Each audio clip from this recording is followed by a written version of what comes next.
They burned the flag, looted the rifles, and left 50 sons of Africa lying in the dust, with no one coming to help. This isn't a war the world has declared.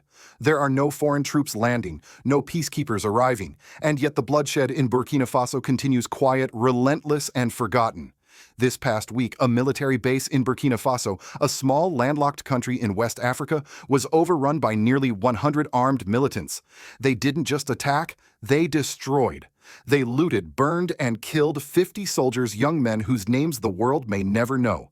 The group behind the assault, Janim, an Al-Qaeda-linked terrorist group that has become one of the deadliest in all of Africa.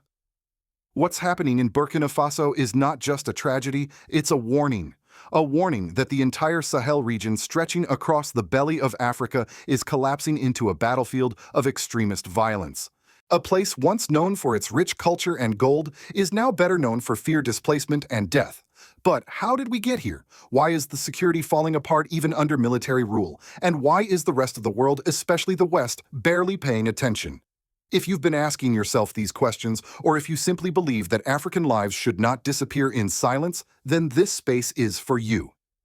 You're watching a channel that doesn't just talk about Africa, we listen to it. Please like this video, share it with someone who still believes Burkina Faso is just another poor nation, and subscribe if you believe the truth matters more than the headlines. It began before sunrise. The air was still. The base, a modest military outpost in northern Burkina Faso, had just begun to stir.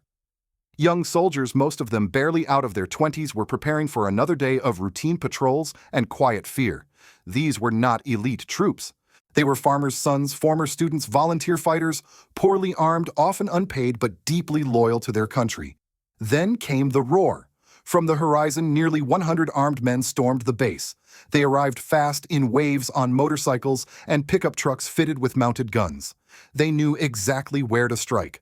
First, the watchtowers, then the weapons storage, then the sleeping quarters. It was coordinated, brutal, and swift. Within hours, the base was in flames. Witnesses say the attackers carried black flags and radio equipment, and many spoke Arabic and Fulfulde. But it wasn't just the weapons they brought that made the difference, it was the planning. They had intelligence. They knew the soldiers had not been reinforced in weeks. They knew help would not arrive. By the time the smoke cleared, 50 soldiers lay dead. Their names were not released. No televised funeral, no CNN ticker, no hashtags. Just grief, quiet, and lonely. The group suspected to be behind this massacre is Janim, short for Jama'at Nusrat al-Islam wal Muslimin, a coalition of jihadist factions that merged in 2017. The group operates across West Africa, and it is officially aligned with Al-Qaeda. This is not just a local band of bandits. Janim is a multinational network with roots in Mali, links in Libya, and ambitions reaching the West African coastline. Over the years, it has evolved into the most lethal terrorist force in the Sahel, eclipsing even ISIS in terms of body count. Their targets are not just soldiers. They also attack teachers, aid workers, religious leaders, and entire villages. They use terror as strategy, fear as currency. So why now? Why this base? The truth is chilling. This was a show of force, a warning, not just to Burkina Faso's military, but to the fragile states surrounding it. And it worked. To understand this attack, you have to understand the country's condition. Burkina Faso, once a quiet nation of farmers and griots, is now a fractured land. Over 50% of its territory is no longer under government control. In some regions, armed groups operate their own checkpoints, collect taxes, and enforce their own laws. The military that now governs the country after 2 back-to-back coups in less than a year came to power with a promise to restore security. But attacks have only increased. Over 2 million people are now displaced, and more than 10,000 civilians and soldiers have been killed since the insurgency began. The attack on the military base is not an isolated incident. It is part of a pattern, a war of attrition, where the central government is losing and the extremists are gaining ground. Perhaps the most tragic part of the story is what didn't happen. No reinforcements arrived. No air support covered the skies. No coordinated response came after. Burkina Faso's military is under-equipped and overexposed. Foreign training programs have been cut or withdrawn. Western nations, including the US and France, have scaled down operations in the Sahel.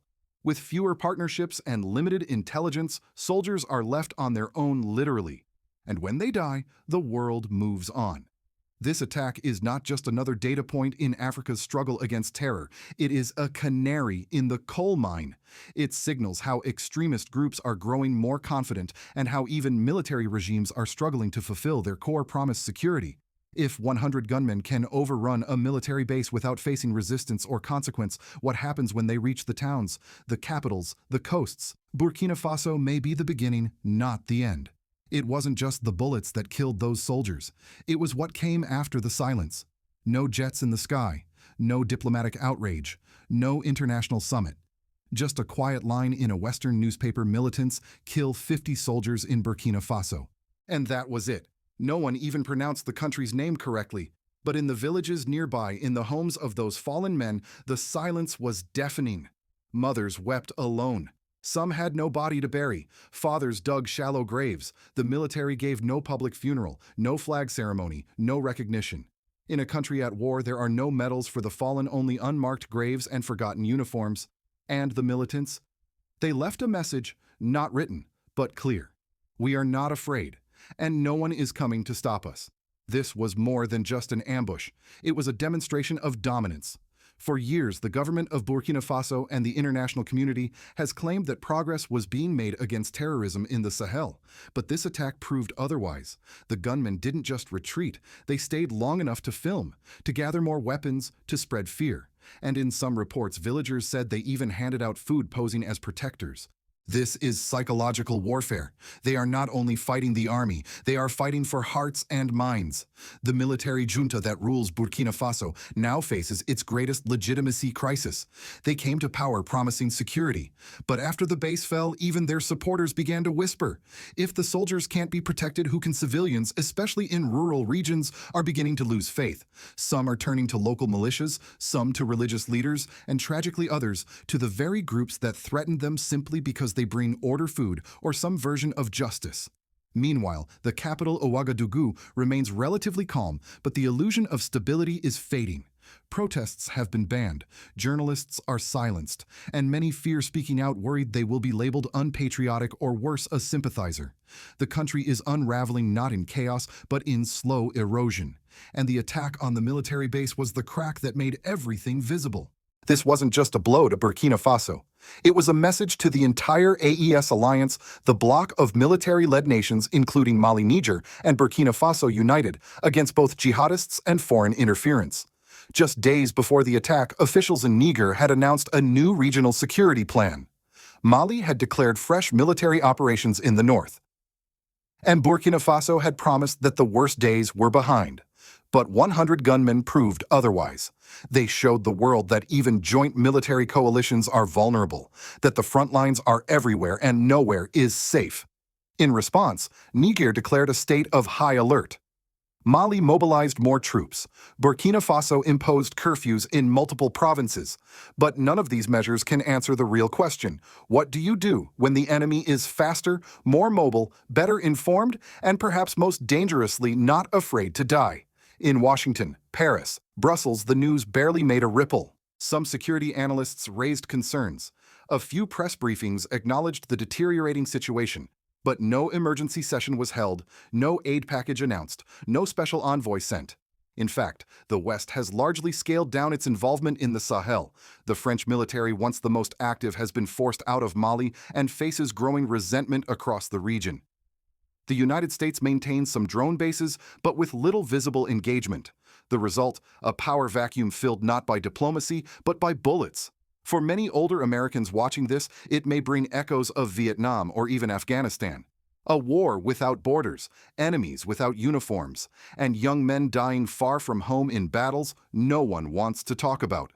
Burkina Faso's soldiers are fighting a war of shadows without the tools, without the training, and increasingly without hope. And this latest attack, this single day that wiped out 50 lives, is not the end. It is a symbol. A brutal reminder that in some corners of the world, war is not declared, it just never ends. The bodies may be buried, but the fear is not.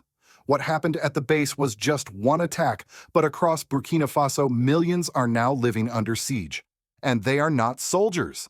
They are children, farmers, mothers, teachers, people who never picked up a gun but are paying the highest price.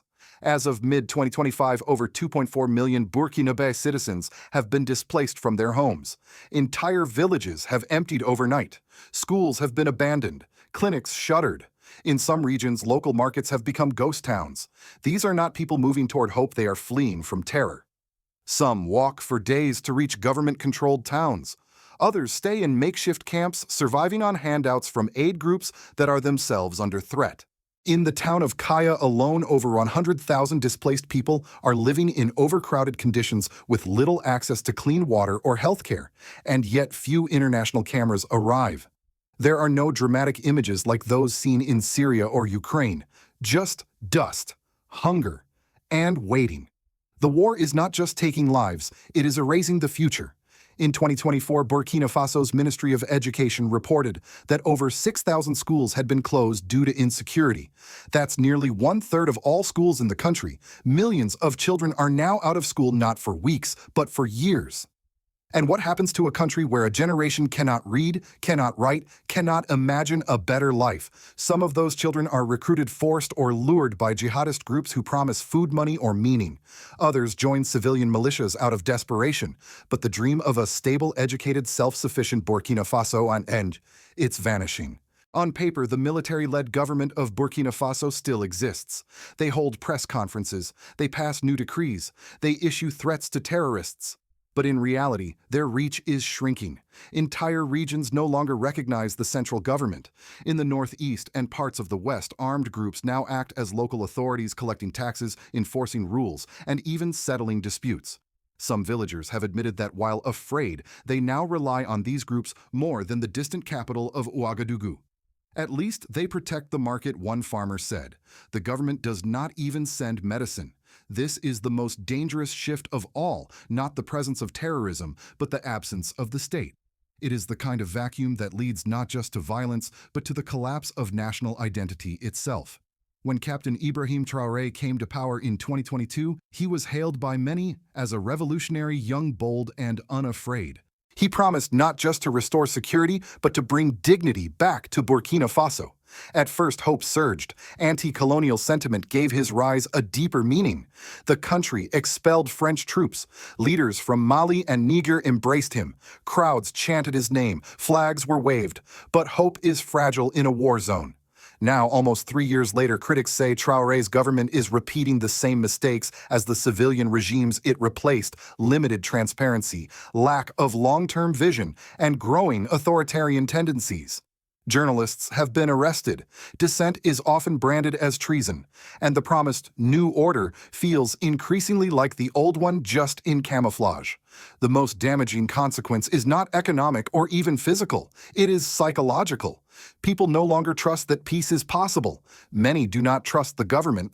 Others no longer trust their neighbors, fearful that any face could belong to a spy or militant.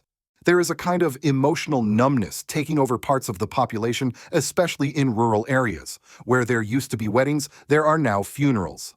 Where there was debate, there is silence. And where there was pride, there is resignation. Burkina Faso means land of upright people, an elder once said. But these days we walk with our heads down. With no elections planned in the near future and no negotiated peace on the horizon, Burkina Faso sits in a dangerous limbo, a state that rules without governing and a people who survive without living. The international community remains hesitant. Neighboring countries fear spillover. And as the jihadist groups grow stronger, the window for recovery narrows. This is not just a country in crisis.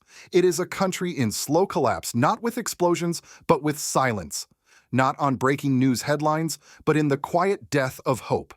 From Washington to Brussels, the silence has been strategic but costly. In the halls of Western diplomacy, Burkina Faso's crisis rarely leads the agenda. Few congressional hearings, no presidential statements. At most, it's a footnote in reports about global instability.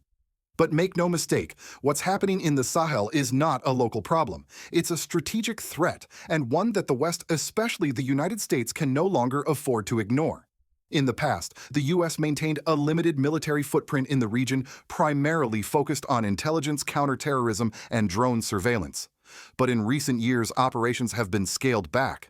The closure of bases, budget cuts, and a shift in priorities toward the Indo-Pacific have left a vacuum, one now filled by terrorist networks and increasingly Russian influence through groups like Wagner. American policymakers have called for African-led solutions, yet provide minimal support for those same efforts. Burkina Faso, despite pleading for more resources, receives only token aid packages insufficient to address the scale of its collapse. There is growing concern that Washington is misreading the map. By viewing the Sahel through the narrow lens of counterterrorism, it is ignoring the broader picture: state failure, migration, trafficking, and resource control, all of which have global consequences. France, once the dominant security partner in West Africa, has seen its influence collapse spectacularly. Its military presence was expelled from Mali, then Burkina Faso, amid growing anti-French sentiment. Former colonial ties combined with failures to contain jihadist violence turned local frustration into political fire. Paris now watches from afar, unable to repair its image or reassert leadership. Into this vacuum, Russia and China are quietly stepping in, not necessarily with ideology, but with arms deals, infrastructure loans, and media influence. Moscow offers military advisors. Beijing builds roads. Neither asks questions about democracy or human rights. Meanwhile, the European Union remains divided, more focused on migration spillover than regional recovery, and the United Nations struggles to respond, hampered by bureaucracy and funding gaps. In short, the world is reacting too slowly to a region that is falling too fast. For older Americans who remember Vietnam, Afghanistan, or Iraq, this might feel familiar. A faraway place dismissed as unstable until it isn't. If groups like Janim secure access to the Atlantic coast, they'll control global smuggling corridors. If state collapse deepens, we'll see mass migrations, refugee crises, and transnational terror threats reaching Europe and beyond. And if America continues to disengage, others will write the future of Africa. Not with ballots, but with bullets. Burkina Faso is bleeding, but the world barely notices. 50 soldiers lie dead, millions displaced. A generation without classrooms, a government with no control, and beyond it all, the haunting silence of the international community. This is not just a humanitarian tragedy, it is a strategic blind spot, and the longer it's ignored, the harder it will be to undo. What's unfolding in the Sahel today is a blueprint of how a region collapses without a single foreign invasion. Instead, it falls slowly through extremist infiltration, institutional decay, and the indifference of powerful nations watching from afar. But here's the deeper truth: what happens in Burkina Faso never stays in Burkina Faso. Terror does not need a passport. It needs only space, and the world has given it space to grow. If armed groups gain access to the Atlantic coast, they will open the floodgates to international smuggling networks, from weapons and drugs to humans. If fragile states like Burkina Faso crumble completely, the fallout will come not with shock, but with slow consequences. More refugees, more instability, more headlines we wish we had cared about sooner. For the people of Burkina Faso, the question is no longer if the world will help. It's whether they must survive without it. But for those of us watching from safer shores, the question is harder: are we okay with this silence? With this forgetfulness, with this abandonment of justice? We believe Africa deserves better. We believe the people of Burkina Faso deserve to be seen not just as victims of violence, but as voices worth hearing. If you've made it this far, thank you. Please comment below. Do you think the world is doing enough to stop this spread of chaos? Or is this just the beginning? Share this video if you believe that silence can be as deadly as bullets. Subscribe if you still believe that the truth deserves to be louder than the headlines.